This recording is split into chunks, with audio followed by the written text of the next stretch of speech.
like that your name is Kathy and Pepper. It is. You're so fantastic. cute, Squishes. Hi.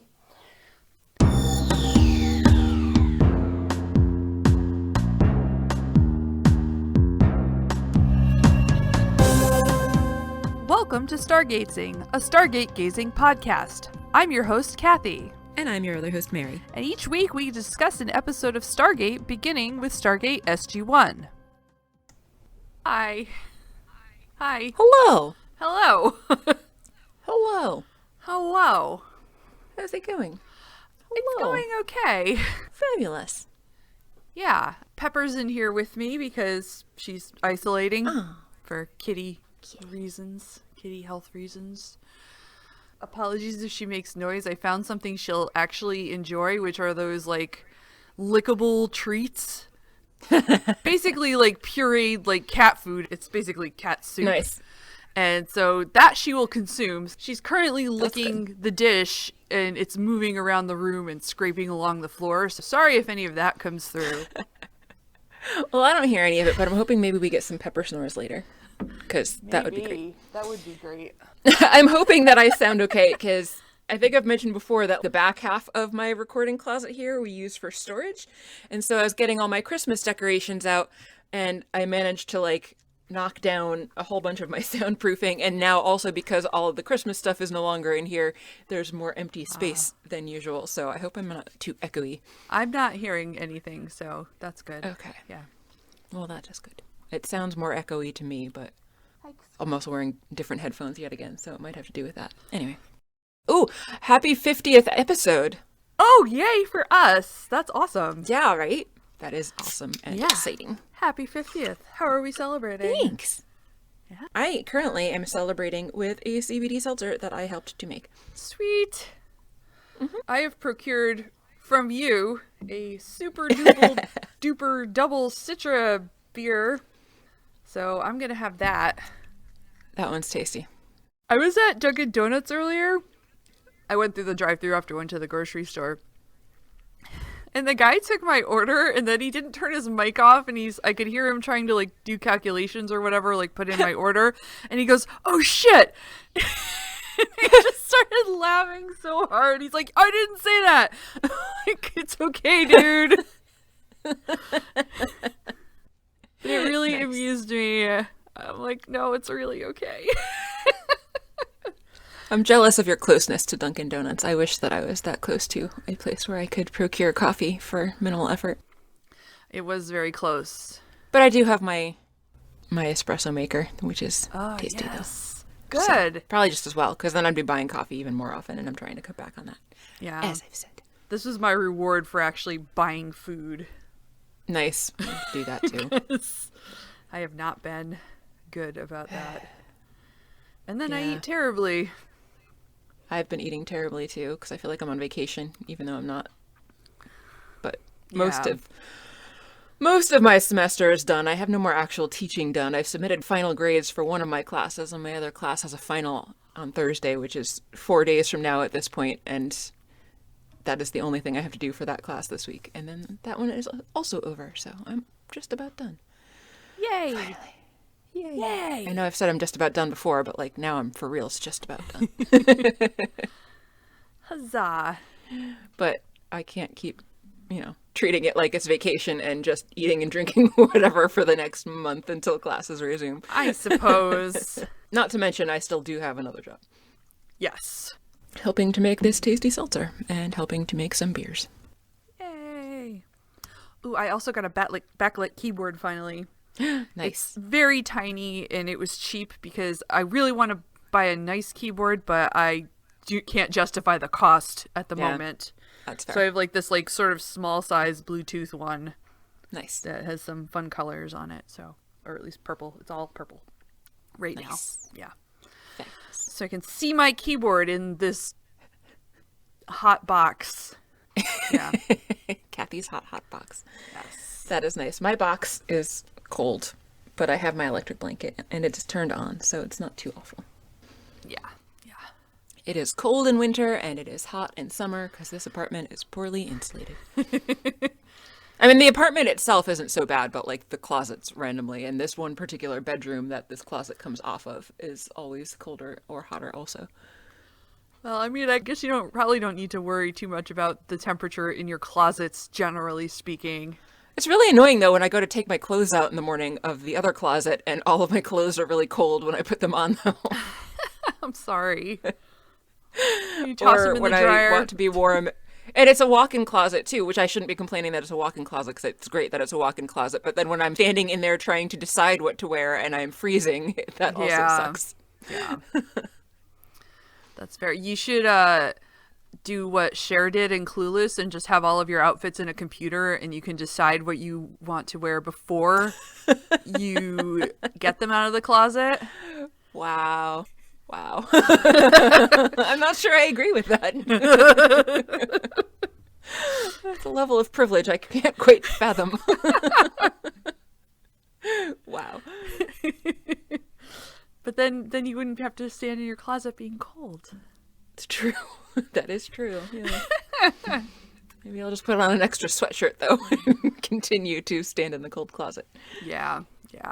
Digging through my clothes that I have poorly organized. Anyway, this has absolutely nothing to do with today's episode. No. We should probably talk about today's episode. We should probably do that. Yeah. What is today's episode? Today's episode is Stargate SG-1 Season 3, Episode 6, Point of View. Yes. I'm going to assume that Stargate is still on Netflix because so many of our listeners yelled at them for planning to take it down. That's my headcanon, because I watched this episode on Netflix. Me too. Me too. Yeah. Woo-hoo. Thanks, guys. Yeah. You are all the best. It's a real pain to have to pull out DVDs, so... Well, some listeners have written us and told us that they're watching it it's now true. for the first time.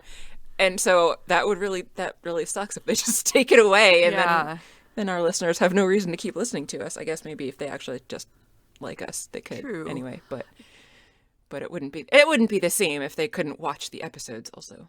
Although some people don't watch the show anyway, so whatever. Yeah. As long as you're here listening, that is what we care about. Thank you. I think I told you my coworker was thinking about starting the series and then listening to the podcast, but then she saw it was leaving, so she is watching maybe Grey's Anatomy instead. Ugh. And I'm like, God, I'm not starting a new podcast just for you about Grey's Anatomy. I would never do a Grey's Anatomy podcast.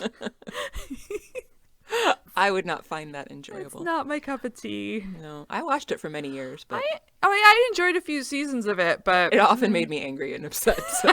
It's also often really just dark and depressing. So, yay! Yeah, I try not to watch too many dark and depressing things these days. So, yeah, likewise. Yeah. So Stargate, huh? Stargate, yes. Yeah. There's creepy music, and it's dark, and it's very X-Files sounding music.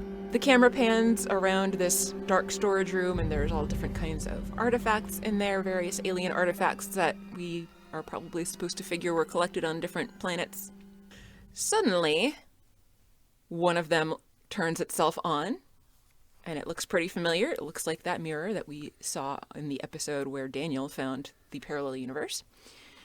On the other side, we see a long-haired Sam, and we see an undead Major Kawalsky, not like a zombie, but just not dead. Brains. They seem to be running from something. Kowalski shoots at somebody off screen. Sam and Kowalski are clearly trying to get to this mirror, but they're worried about the general and whether or not they should go back for him. Kowalski throws a grenade down the corridor and runs towards Sam, who's standing at the mirror, so I guess they've decided to not go back for the general then. They're clearly being chased by somebody. They touch the mirror and suddenly rematerialize on the other side, on our side. Kowalski asks if she was sure that this was the correct one, and Sam says, well, anywhere's better than where we were, so gotta be good enough. But then all of a sudden, alarms start to go off. And soldiers come from everywhere, telling them to drop their weapons. Sam introduces herself as Dr. Samantha Carter from the SGA and introduces Major Kawalsky and says they need to speak to the commander. I think you meant Dr. Samantha, Dr. Carter. True. Not Captain, but just Dr. Samantha, Dr. Carter. Yeah. Yep, absolutely. You're right. That is exactly what I meant. Yeah. Then credits. After credits, they've moved Sam all the way to the SGC, and Kowalski too. From Area 51. Yeah. They act like no time has passed, though, so it's weird. Yeah. Like, does Area 51 not have an infirmary? I don't know. Anyway. Yeah, I don't know. Anyway, we're in the infirmary in the SGC. You would think they must, but yeah. Yeah. Jack comes in, is like, what's the big emergency? And then he spots a long-haired Dr. Samantha, Dr. Carter, who is lying in the bed. And he's like, whoa, what happened to you? She's like, Jack. And Jack's like, Jack? And she says, it's me, Sam. He's like, aha. She's like, I never expected this variation. You're alive. Then Kowalski walks in and tells Jack not to feel bad because everyone here is telling him the same thing. And Jack's like, Kowalski. Hammond is there as well. There are people there I have not mentioned. It's not just Sam and Jack. Yes, there are many other people around. Hammond's there, Fraser's there. Hammond's like, in a manner of speaking, it's Kowalski. And Dr. Fraser's like, well, actually, it definitely is him. DNA, blah-de-blah. And Kowalski tells Jack that he is not alive in their reality. Yes. Yeah, this is all very confusing. Yep. And Sam also says, it's not the same with us here. And that is also confusing to Jack. Yes. Hammond explains they appeared in a high-security lockup. And Kowalski adds that they used the quantum mirror basically to get through. Or he says, you've never figured out how to use it? And Jack's like, that thing Daniel futzed with? And Kowalski says, who's Daniel? Oh dear. Dr. Samantha, Dr. Carter assures them that they have the remote so nobody is going to follow them through, so you don't have to worry about Gould on your tail. And Hammond's having the mirror moved to the SGC for reasons. Yeah. There isn't really any good reason to have the mirror moved there. They No, just do. No good reason for a lot of things. Yeah. Later on in the briefing room, SG1 and Hammond are watching the video of other Sam talking to an interviewer, essentially being debriefed. And she's talking about how she just needs to talk to somebody in the SGA, but the interviewer says that they don't know what the SGA is. And she's like, well, you must call it something else. Stargate Project, Stargate Command, Stargate something. And the interviewer sounds surprised. The interviewer's off camera. We don't see who it actually is. Sounds surprised and is like, what do you know about the Stargate? And Sam is getting angry at this point and says, I know everything. We've been through this.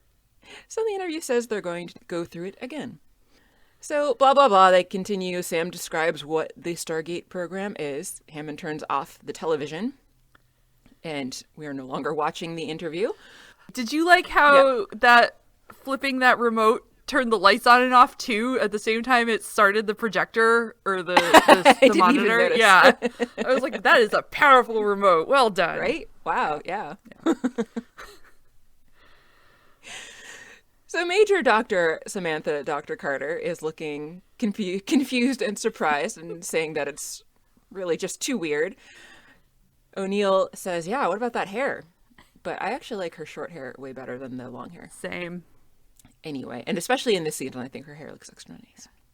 So they're just talking about the fact that Kowalski and Dr. Samantha, Dr. Carter are claiming that they came from that alternate reality, but they do figure that, as Kathy and I were talking about last time, it can't be the same one that Daniel was on since everybody died there. So it must be from some other alternate reality, and there's got to be tons of alternate realities. Teal'c asks, well, which one is actually the real one? Why would only one reality be real, though? I was a little confused by his question. They're all real. Right, exactly. Yeah. They're alternate realities, meaning that they are all real. Yeah.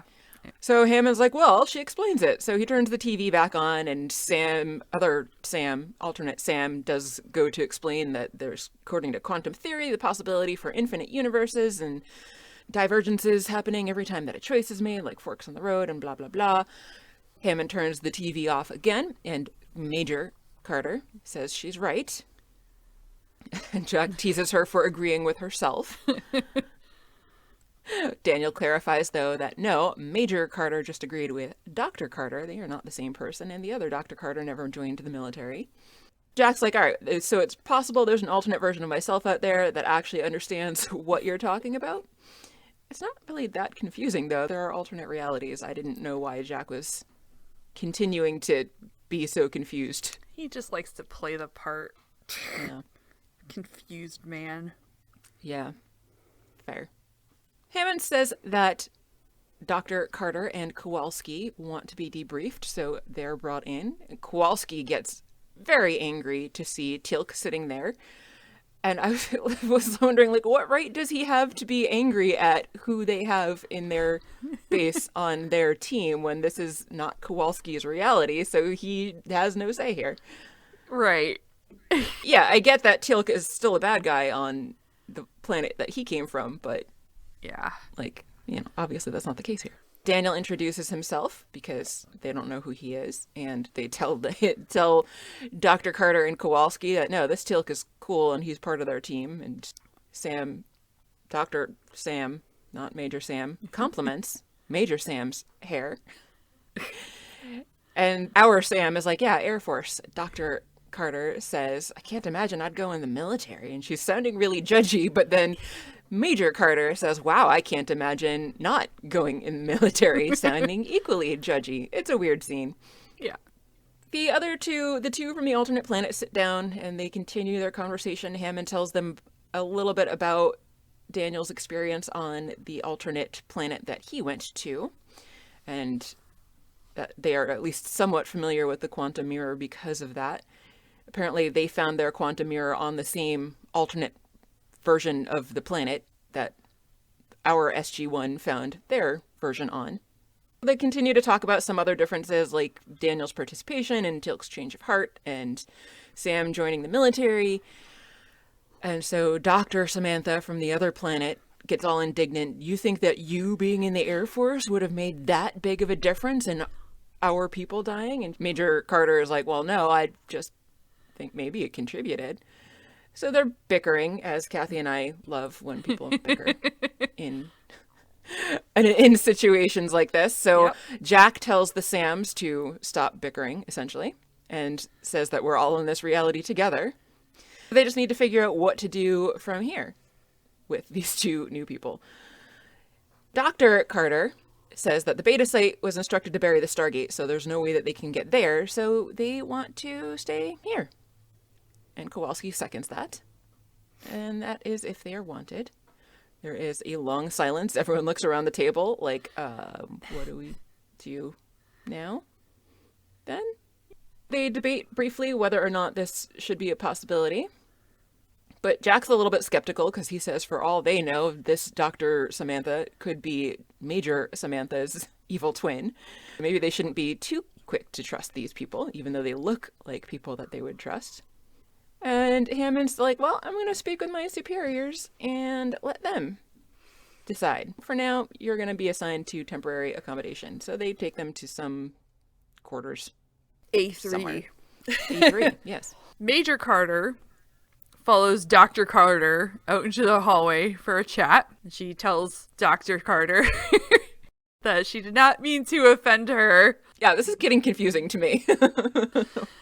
And the doctor replies, it's me. I'm dealing with this inadequacy issue here. Don't worry about it. And she reveals that they knew the Gould were coming for 6 months, but she couldn't find a way to stop them, but Sam did. Wow. I know. And then she walks away. They get to the A3 place. And a soldier says that she'll be outside if Dr. Samantha needs anything. So she goes into the room and sits down on the bed. I noticed there was a really cool painting of a planet on the wall over the bed. I also noticed that. Yeah. Yeah, it was a nice painting. Then she takes out a wedding photo of her and Jack. It's an adorable photo. Yes. But clearly different from what is happening in our current reality since they are not married here. And that was that scene. Yeah. Yeah. She sits and stares at her picture. She does. Meanwhile, in Hammond's office, Hammond is on the phone. Jack's waiting for him to be done with that. Hammond's like, I understand things, hangs up the phone, and reports to Jack that they can stay. Jack's like, that was quick. And Hammond's like, too quick. God knows what we're getting into. I'm like, okay. Jack tells him that, well, the combined IQ of Earth may go up a few points having two Carters around. But this does not seem to make Hammond feel any better. And he says it doesn't sit right and some lines are not meant to be crossed. He's going to try to find a way to incorporate them into his command. That seems weird. Yeah, I don't know. Yeah. Like, why would they keep them right there? Maybe keep an eye on them? I don't know. Yeah. Jack's gonna go give him the good news, though. Yeah. Woo! Yeah. Yeah. So at Dr. Sam's quarters, there's a knock on the door, and Jack comes in and gives her the good news. She is going to be allowed to stay. And she's relieved, but not particularly excited, and she starts crying. So she starts to explain the situation to him in a bit more detail, that she watched Jack die 3 days ago, and he was trying to defend the mountain, their version of Cheyenne Mountain. And now he's alive and safe in this perfect world, but he doesn't even know her anymore. He's like, well, I kind of know you, but then when he sits down next to her, he notices the wedding photo, and he's like, okay. So he's starting to see a little bit more why she's reacting the way that she is towards him. Another soldier comes in, and this one does have food, so leaves it on the table and then leaves, and that's not really important at all, but here we are. Dr. Sam says that she hasn't had a hot meal in forever, goes over, looks at it, and then covers it back over and doesn't bother to eat it. So maybe it wasn't hot. She was just assuming it would be hot. Yeah. She's like, peanut butter and jelly? Fuck that. It could be, yeah. I like peanut butter and jelly, though. It's delicious. Me too, but it is definitely not like a hot meal. No, this is true. Very true. So she continues to tell him that they'd been celebrating their first anniversary when they got the call that the Goa'uld ships had been spotted, and so they just left everything as it was. They blew out their candles and turned off the oven, but everything else is probably still set just as it had been when they left. Yum. Jack, yes, Jack clearly feels super awkward about this whole situation. Yeah. And says, maybe I'm not really the right person to be helping you with this. And I thought that that was a very good call. But for whatever reason, Dr. Samantha is like, no, you're the only one who can help me. And that seems very unhealthy to me, that she's going to try to deal with the loss of her husband, Jack, by essentially pouring her heart out to this different version of Jack that she doesn't actually know. So they hug. And Sam says that she misses him. Yeah. Yeah. Yeah. A heavy scene. Yeah. Yeah, it is. Once Dr. Carter is done crying on his shoulder, Jack comes out into the hallway and runs right into Major Carter. And she tells Jack that Hammond told her the good news and that she took the liberty of informing Major Kawalsky, which was super rude because Jack was totally going to do that. Rude. Anyway. She's now on her way to go see Samantha. And Jack's like, no, she's fine. She just wants to be alone. Come back later. And she's like, okay. And she goes to leave. Jack stops her and asks how she's doing with this twin thing. Sam says, do you have a couple hours? He thinks about it for a second. He's like, okay, good guy. But Sam was just joking that was the answer to the question. He decides not to have a second Carter on his shoulder to cry. And they bid each other good night. Yep. They do. Yeah. Back inside Dr. Carter's quarters, she's sitting there brushing her hair thoughtfully, as one does. And she pauses mid-hairbrush, and her face starts distorting as though there's like a second shadow version of her face trying to pull itself free from the first version of her face. It's weird. Yeah. And that was that scene. Yeah, that was a good description, because I was like, I don't know. Her face gets all creepy is what I wrote. It does get quite creepy. Yeah. She, her like original self looks confused. The kind of shadowy face of herself looks in lots of pain. Yeah. And, yeah. Creepy. Yeah. In the infirmary a little bit later, Dr. Carter is in a bed and Dr. Fraiser is there. Kawalsky and SG1 come in. Major Carter asks what's happening, and Fraiser says that Dr. Carter's gone into some sort of convulsive shock. First of all, convulsive shock is not an official type of shock, but to look at that weird, creepy, like Sam trying to rip herself out of her own body appearance and being like, oh, this is just a kind of convulsive shock, and not think more of it than that, I thought was strange. Perhaps like me, she didn't have the words to describe what she was seeing. Yeah, maybe. Maybe so. Yeah. She says that she doesn't really know what could possibly be causing this or how to stop it, so she has no idea how to treat Dr. Carter. Dr. Carter has another one of these episodes again, which we again see that it's not just a convulsion. And Dr. Carter specifies that this isn't a medical issue, this is a temporal issue, an entropic cascade failure. I tried to look that up, but the only references I found were for this episode. Yeah, it's not a thing. I actually also looked it up just to see what would happen. I didn't think that it was a real thing, but I'm like, I wonder what happens if you search for that. And yeah, same thing. Major Carter specifies on the cellular level, and Dr. Carter says, yes, but I thought it would take years and not days. They determine that it's not necessarily just a side effect of traveling through the mirror, but a side effect of traveling through the mirror to a reality that's already got a version of you currently living in it. So I was thinking that maybe it wasn't the best idea here that Major Carter is holding Dr. Carter's hand. Perhaps true. They should try to distance themselves at least a little bit more. And they're talking about the increased entropy generated by them both being there means that they can't both exist in the same reality.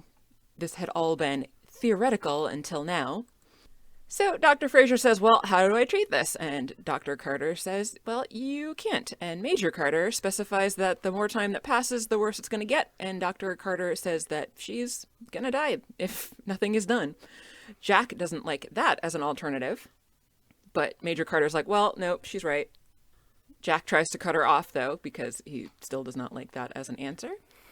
And so Major Carter says, well, we'll just have to send them back to prevent that from happening.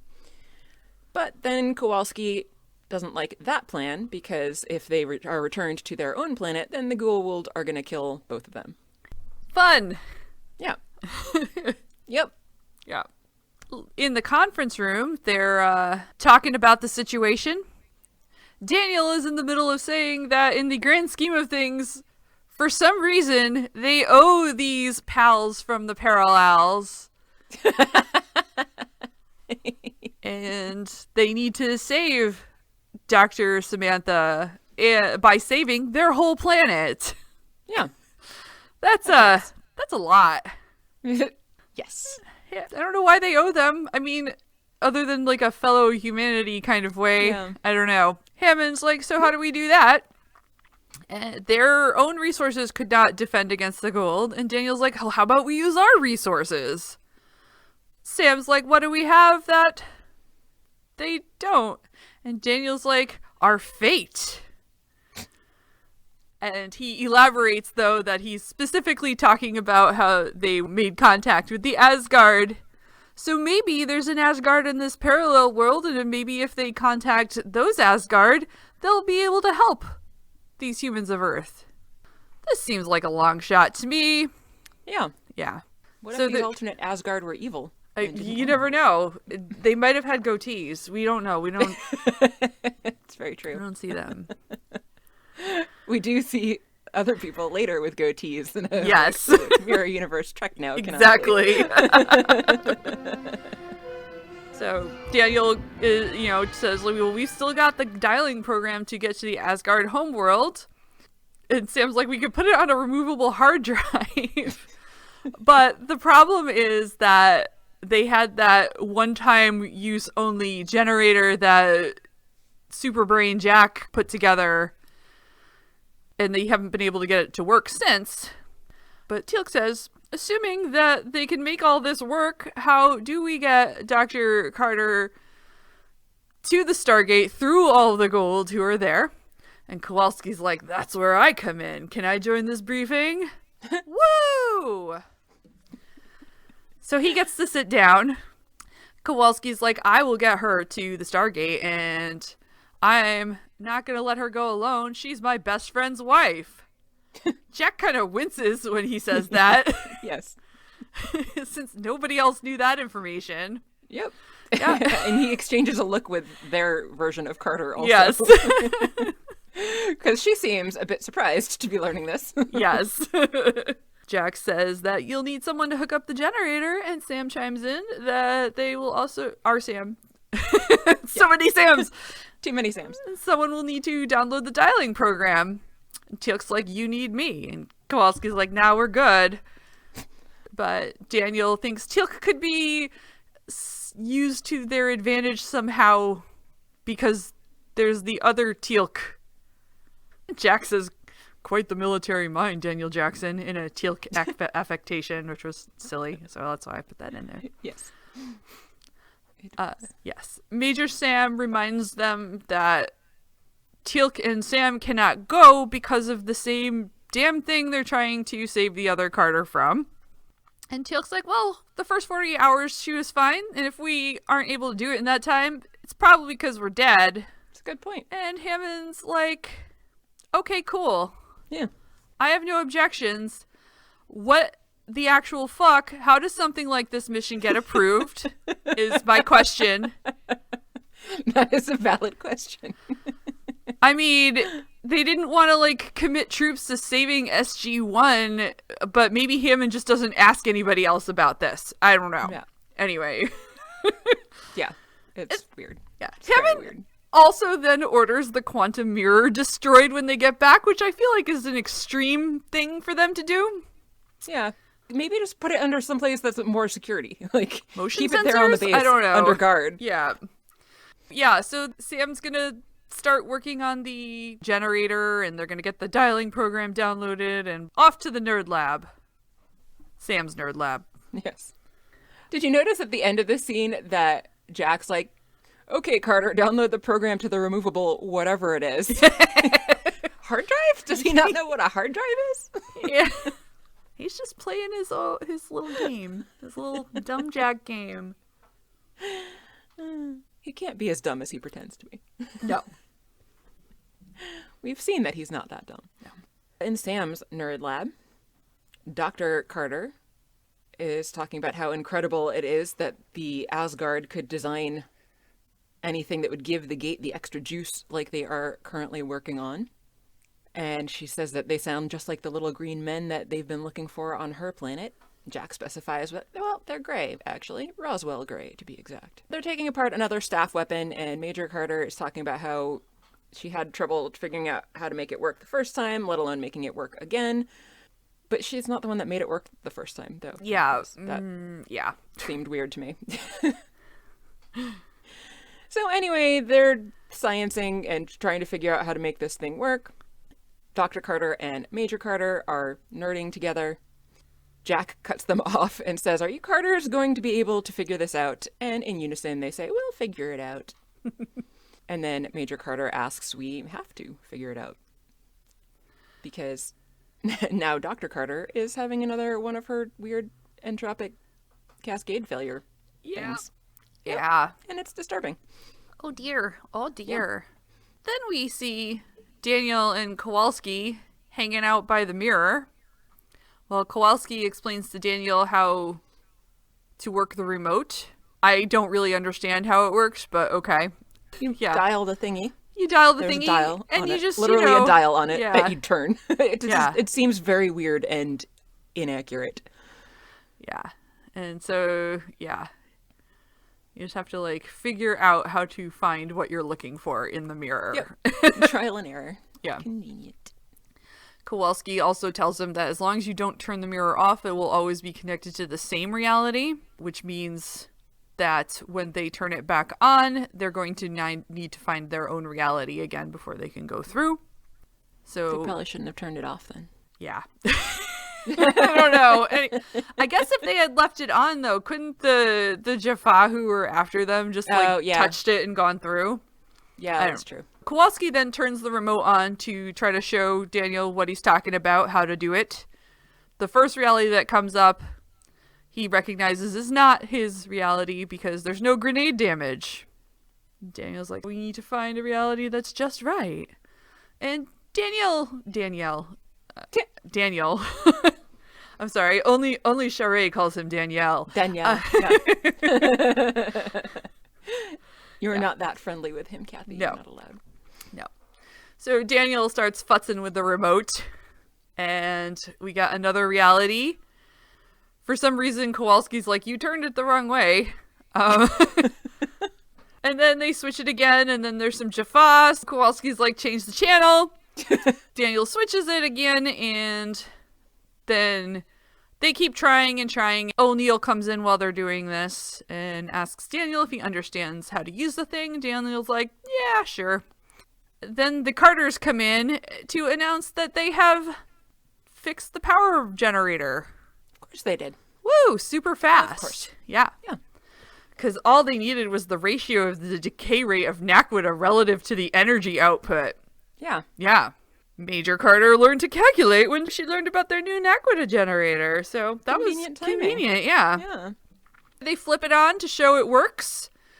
And they're ready to get going. They are. Yeah. So everybody that is involved in this is in that storage closet also. They have found the correct reality at this point. And Teal'c is wearing his old uniform again, and he says he is not very fond of wearing it. But it's for the best in this particular case. And Kowalski says that he's not too fond of seeing Teal'c wearing it either. Daniel and Jack are over by the mirror. Kowalski's with them, and they're getting ready to go. Major Carter says that she wishes that she could go, and Dr. Carter says, same here, but you don't want to go through a cascade trauma, believe me. But Teal'c's going. Why is it okay for Teal'c to go and not for her? But I don't whatever. know. They have a moment where they're talking about what a great team that they made together. And Dr. Carter says that Major Carter's hair has kind of grown on her, pardon the pun. Major Carter's like, yeah, cool, but you need to go. Go now. So Jack puts his hat on, and they go through. I have a question about Yes. the mirror. Why do they all have to touch it at the same time? Like, why are they doing that? Yeah, I don't know. That shouldn't matter. Doesn't seem like that should be yeah. I was just confused. I'm like, That is a good question. As long as it's dialed into the one correct reality, then Yeah. it shouldn't matter. once through, they immediately scatter to make sure they're not spotted by any Jaffa that might be wandering around. Jack gestures to Daniel to shut down the mirror. He does not want to, because he knows what will happen if he does. Yes. But having this active mirror is not a very good thing to stay stealthy. That was a weird way to say that, but yeah. Also, probably opens up Earth, Right. our Earth, to attack if the Jaffa find that it is open. Yes. And a bunch of Jaffa then march by because that's what they always do. Mm-hmm. One then lingers back to come and check and looks in the room, so good thing they shut down the mirror. The alarm was still going off for this whole time too, and so No. like I was wondering, like, how many days has this been since they left? since Kowalski and Dr. Carter left. Like, That's have they just true. left this alarm on the entire time? No one can figure out how to shut it off. Maybe that's like just a big fuck you to the ghouls that they can't turn this alarm off. Like, Maybe. like we might all die and become slaves, but you're gonna be the crap irritated. out of Goa'uld while it happens. Jack makes some hand gestures, and he and Kowalski are off following after the marching Jaffa towards the gate room, where they find the Stargate is open and there's a bunch of Jaffa at attention, along with Evil Teal'c. Evil Teal'c does have a beard. Then we get a hard cut back to the exact same scene, and we are looking at Evil Teal'c. The Jaffa kneel before him, and a bearded Apophis comes through the gate. Jack and Kowalski are hiding and watching this whole situation. Teal'c continues just basically saying the same words over and over again in that language. It's mostly just talking about Kelnock and Kree, and that's basically it. Jaffa Kree repeating himself and giving orders. The Jaffa start to leave the gate room, and Evil Teal'c is left behind with just one single Jaffa at that point. So Jack takes the opportunity to throw an object or something to distract them. And then he signals to Kowalski to head back down the corridor. Evil Teal'c takes a staff weapon from that Jaffa that was still left in the room with him. That Jaffa runs off to warn the other ones who just left that something weird is happening here. Evil Teal'c enters the storage closet and comes face to face with Good Teal'c. And they argue in that other language. Then our Teal'c starts talking in English and says that Evil Teal'c needs to renounce Apophis as a false god. Basically, it says, join us in our deliverance of this world, and I will spare you. Evil Teal'c is having none of that, so Good Teal'c kills Evil Teal'c. Jack tells Teal'c, well, you were maybe supposed to just zat him. But Teal'c is like, nope, as I said, ours is the only reality of consequence. And I was like, wow, okay. Yeah. Harsh, but Yeah. all right. Teal'c takes Dr. Sam with him out of the closet as his prisoner. In the closet, Jack says to Daniel, I gotta know, what does Kree mean? And Daniel's like, It means was a used lot an of awful things. lot Yes. in that last scene. He's like, means listen up, attention, concentrate. Jack says, yoo-hoo? Woohoo. Daniel says, in a manner of speaking. Daniel then turns the mirror back on to try to find their own reality. Yeah. He turns it on. They're not on their own reality anymore, so he's got to work on that while Jack and Kowalski head out again. Out in the hallway, Jack and O'Neill are planting explosives, and the explosives are going off, and I was delighted because there were explosions for me to watch. In the alternate control room, they're beating the alternate Hammond.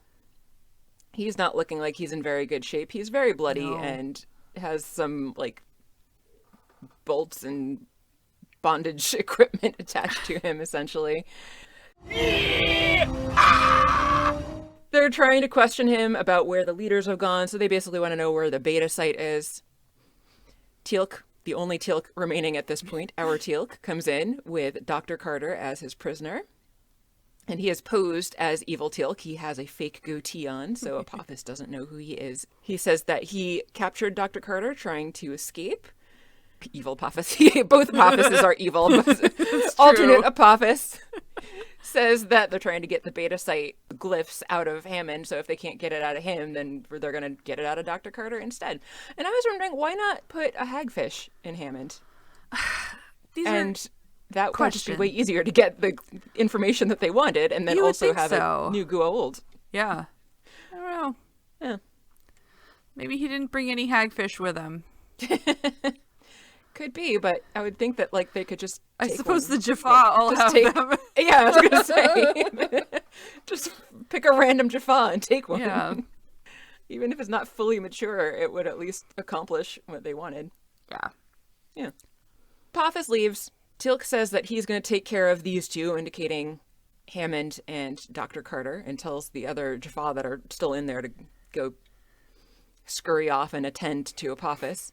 And that leaves good Teal'c with Hammond and Dr. Carter, and they explain that they're there to help and that this is not the evil Teal'c, this is a good Teal'c. Are you a good witch or a bad witch? Who, me? I'm not a witch at all. So he is not, in fact, going to kill Hammond, as Hammond has asked. Hammond's like, oh, okay, so that mirror thing actually worked. And Dr. Carter's like, yep, but don't worry, I'm not going to say I told you so. And he says, well, maybe we should have tried it a long time ago then. All right, that's helpful. Teal'c looks at one of the monitors and we see a pyramid ship that's over the mountain, similar to what we saw last time that a situation like this had happened. Yeah. And Dr. Carter tells Hammond that there's still a chance that they might be able to stop them, though, and that they're going to try to contact a race of aliens that are in the alternate reality that might be in this one as well. These aliens are enemies of the Goa'uld and might be helpful. Yeah. Jack and Kowalski come out of their little sneaky hole, pull out some Zats. Daniel's busy changing the channel on the mirror. He ends up on a channel where there's nothing but, I don't know, ocean or something. Yeah, I like that one. Yeah, yeah. I want to go to that one. Yeah. So, but that's wrong. It was very pretty. Yeah. Jack and Kowalski make it to the power room and install the generator. Yep. They're having a little chat. Kowalski's like, Carter's pretty smart. Can't believe you and Sam were never a thing in your world? And Jack's like, she's a major in my world. Kowalski's like, yeah, against regulations, but you two look good together. And so Jack is not wanting to continue this conversation and is like, did you ever cover silence in your Black Ops training? Yeah. Yeah. Back in the storage closet, Daniel is continuing to change the channels, and it looks like he's found the right one. There's a pile of sandbags and a Carter waiting there on the other side. She waves to him, and then when she comes closer to the mirror, good observation, Daniel, he notices that her name tag on her shirt says Captain, Dr. Samantha, Dr. Carter, and he's like, oh, you're a captain. You're not right. And he waves goodbye and changes the channel again. Sam, Dr. Sam, that's the only one who's there. I'm fine. Sam, Samantha, Dr. Carter is working on uploading the dialing program into the computer. Well, Teal'c just hangs out. Mm-hmm. That's I liked it. In the background, it looked like he was inserting a handful of things like isolinear chips into a computer panel. It made me giggle. Nice. It was like Shimoda. Yeah. These are control chips. Jack and Kowalski seem to have gotten their generator online. They start dialing. They got that dialed up pretty quick. Yeah. Teal'c tells Sam to get down to the gate room. She gives him a kiss and thanks him and heads off. Then we get a hard cut to a monitor, dialing and locking in chevrons. We do see that there are spaces for 8 instead of the usual 7, so the program has worked, and it seems that the generator has also worked since it's still dialing. Teal'c signals to General Hammond, and Hammond pretends to go back to being a prisoner as a Jaffa suddenly appears in the gate room. That Jaffa fires his gun at Dr. Carter, but she manages to duck and get out of the way. Teal'c starts yelling down at the Jaffa, essentially telling him to stand down, I think we can figure. Dr. Carter runs up the ramp and dives through, and Apophis, who has seen this whole thing, is now completely incensed that Teal'c would be helping her to escape, and asks Teal'c, why did you betray me? Elsewhere, Jack and Kowalski are sneaking around the base. Sneak, sneak, sneak, sneak, sneak.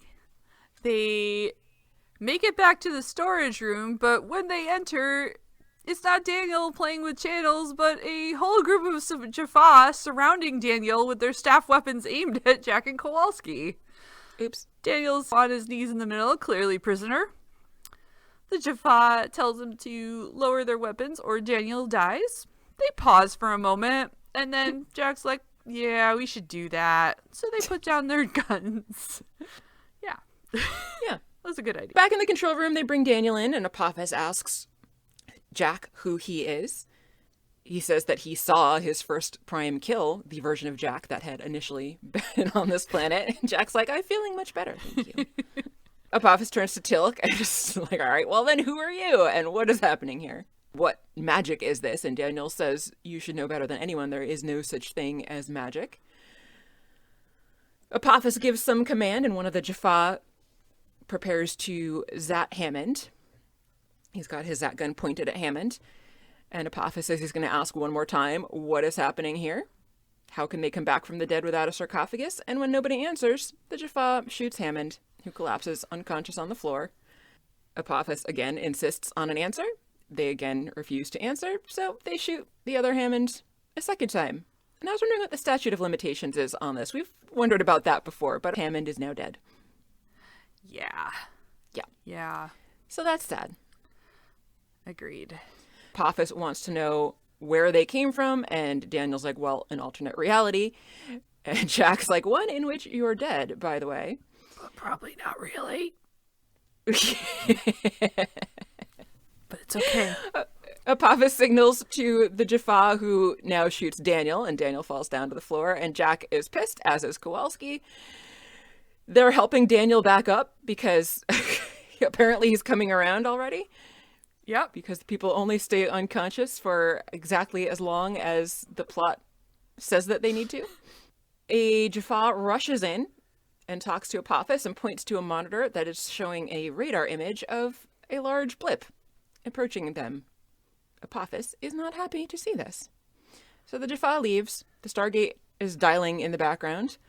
Apophis looks like he's going to sparkle bling everybody, but then all of a sudden, he's gone, as are the Jaffa that were with him.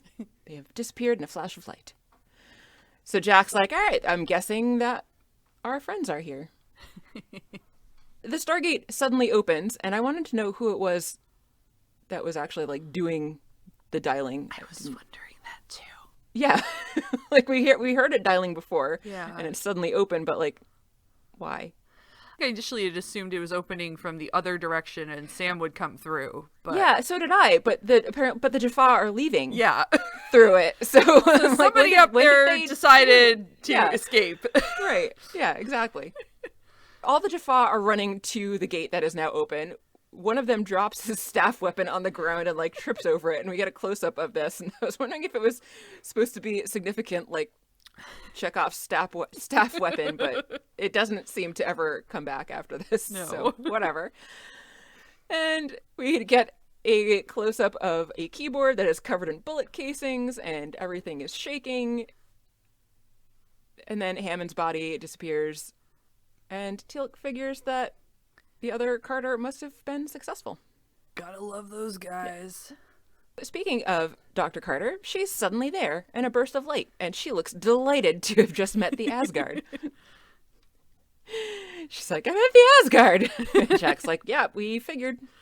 Hammond appears next, and he is now alive again, and so that is good. That's a neat trick. Right? To undead somebody. Yeah. Nice. Yep. Sam hugs Hammond. Jack's watching a monitor showing an Asgard mothership appearing over the mountain and says to himself quietly, as he often does, love those guys. Yeah. Yeah. Later, when things have settled down, they are saying their goodbyes by the mirror. I assume back in the closet. I didn't write down, but yeah. That's where you keep your mirrors, the closet. Yeah. Yeah. Absolutely. Jack and Kowalski salute one another. Teal'c gives nods. Dr. Carter says goodbye to Jack. She says for a second time she has to say goodbye to him. Yeah. And Jack's like, for me, this is the first time. And she's like, not to me. My Jack had the same face and hands and voice. And Jack's like, well, that begs the question, how could you marry such a loser? And she smiles and looks towards the mirror. Thanks, Daniel. Jack nods towards them, and Daniel and Teal'c cross over to the other side of the mirror, leaving them alone. They stare at each other. They're all still watching, though, so like, it doesn't really matter. Yeah, they're not really alone. No. Everyone is watching from the other side now. Yeah. When Dr. Carter takes the opportunity to kiss Jack. Well, Sam is standing there watching from the other side. It's awkward. It's very awkward. It's not a quick, like, peck on the cheek or anything. Nope, sure isn't. Nope. And then Dr. Carter says, "You're really not him." And Jack's like, "No." Then he goes to the mirror and crosses over, and the mirror shuts off, leaving Dr. Carter in tears. Yep. Yay. Yeah. Lighthearted end. Oh, yeah. Kathy, did you like the episode? I did like the episode because, honestly, what's not to like is more or less my feeling on it. There's, alternate realities. We've got two Carters, though not super fond of her long hair. Still, two Carters. Yeah. Well, I like seeing Kowalski again. Basically, I just really liked it. I was pretty uncritically like this episode. I did have some questions, like, will they really destroy this quantum mirror? Is really this the end of our alternate universe experience on Stargate? And I doubt it. I don't know. I don't remember, but... things we'll never know. What happens with this parallel world? Presumably all their important people are off on the beta site and have buried their Stargate, so they're going to have to rebuild their government and society? Yeah. Because also the Goa'uld probably killed a bunch of people. Probably. So, yeah. Yeah. Things we won't know, but could be interesting. Yeah. Yeah. How about you? I also liked the episode, actually, for the most part. I found it to be entertaining. I don't have a ton to say about this one either. I did like it overall, but I did think that the interactions between Jack and Dr. Carter were weird. Like, I get that they were trying to basically get the viewer to ship Jack and Sam even more than they might have already been at this point, but it still just seemed weird to me that she was, like, trying to act like he was her Jack and use him to help her get over the death of her own Jack. It just was strange to me. And then, as you said, that last scene was just so depressing. Yeah. Ending the episode on a close-up of Sam crying was just so dark. Yeah. So that was a bit of a downer at the end there, but overall I did enjoy the episode. It was pretty good pacing and entertaining plot line. There was a lot of dialogue things that I actually laughed at that were pretty funny. That's my overall thoughts. Not a whole lot of critical things to say today. I think that in my alternate reality there, Dr. Carter will get over her loss of Jack by taking up with Kowalski. Nice. Yeah, I think that sounds good. That's where I'm going with that. Yeah, that works. I approve. Yeah. So what are we watching next? Next, let me fire up the Netflix where I can still read descriptions. Woohoo! Yay! The next episode we will be watching is Stargate SG-1 Season 3 Episode 7 Dead Man Switch. Huh. SG-1 is snared in an invisible force field by bounty hunter Eris Bach. Eris takes them to his ship, which is completely invisible from the outside. That's Netflix. Huh. It doesn't sound like that exciting an episode from that description. No. Ooh, take me to your invisible ship. Okay, yay! Let's all go on a cruise. Alright. The booklet says, SG-1 is captured by Eris Bach, a bounty hunter chasing an evil Goa'uld named Keltar. He offers them freedom in exchange for their help. They agree, only to find out that Keltar is in fact a Tok'ra, whose capture would endanger countless others. That sounds more interesting. Sounds more... Yes, that's exactly what I was going to say. Agree. Quite. Yeah. All right. Something to look forward to then. As always, thank you for listening. If you haven't already done so, please subscribe so that you can get our episodes as soon as they're released every Monday. Or you can also find us on YouTube. Reviews and likes are greatly appreciated on all of the platforms where you can find our podcast, since they help other people to find the podcast as well. And word of mouth is also great for getting new people to start listening to the show. So please tell everybody that you know that you like our show. If you want to get in touch with us, you can email us at stargatezing@gmail.com. You can find us on Twitter and Instagram.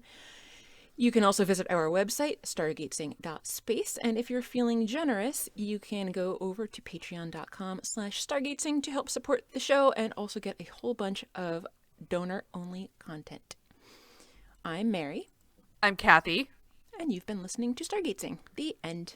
The end.